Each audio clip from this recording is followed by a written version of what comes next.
Hi, my name's Phil Robb. I'm one of the co-founders of Turtle Rock Studios, and welcome to Expert Showcase Special Edition.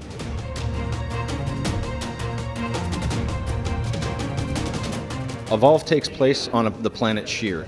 Sheer is a sort of a frontier planet on the edge of known space, and life's rough there. That's where our hunters come in. The hunters are basically planet tamers. That's their job. But these particular hunters show up at Sheer, and they find themselves sort of up against something far beyond anything they've ever experienced before. I mean, our monsters are not just dumb wildlife, right? They're not just dumb animals. They're intelligent, sort of malevolent creatures.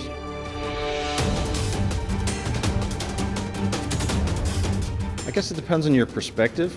I think initially they feel like the bad guy. They're all about wrecking and eating people and, massive amounts of destruction. The nice thing about monsters is, the thing that makes a monster scary is the unknown. We had very similar stuff in Left 4 Dead. The thing that makes zombies scary is you don't understand what they're all about.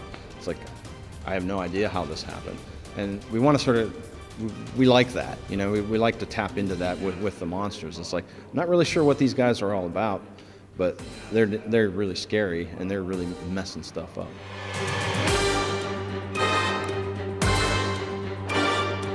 It's definitely different. The wildlife, have rules that they follow, right? I mean, certainly we don't ever want things to get too boring, particularly in the early on when you're trying to find the monster. I mean, a really good sneaky monster could take you on kind of a long journey, and we want that to be exciting, and certainly that's where sort of the wildlife comes in.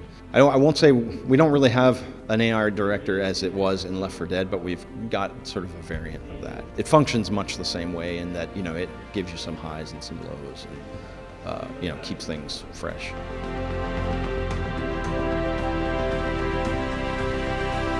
We've got 4 hunter classes, essentially. The first one, and probably the most straightforward, is the assault class. He's all about just dealing as much damage as possible. The second one would be the medic class. Again, medic class is pretty obvious. The medics also have sort of a secondary role in that they tend to have weapons and items that help the team out in some way. So Val, for example, she has a tranquilizer dart, which slows the monster down. The third would be a trapper class. And Trapper is all about location and controlling the monster's movement, right? Everyone can follow the monster's footprints, but he's got tools that sort of go beyond that. And then, of course, we've got the support class. The support class is probably, I would say, the more advanced class because his role is not as clearly defined. He provides tactical advantages to the rest of the team. There's a nice little bit of daisy chain, action that you can kind of get going whenever everyone's sort of doing their job. The monster sees the medic healing people and goes after the medic, and then of course the support guy shields the medic, so then the monster comes after the support guy. All this time the assault guy is shooting and doing damage, and then of course, just to make it super annoying for the monster, the trapper is shooting harpoons into his back to keep him from going anywhere.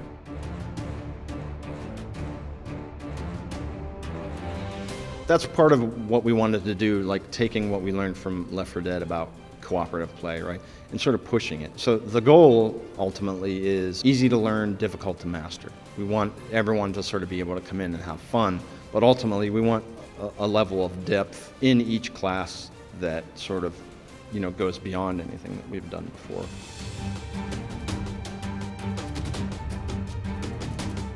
There's a lot to be learned there, right? I mean, so just to give you kind of an amusing example, right?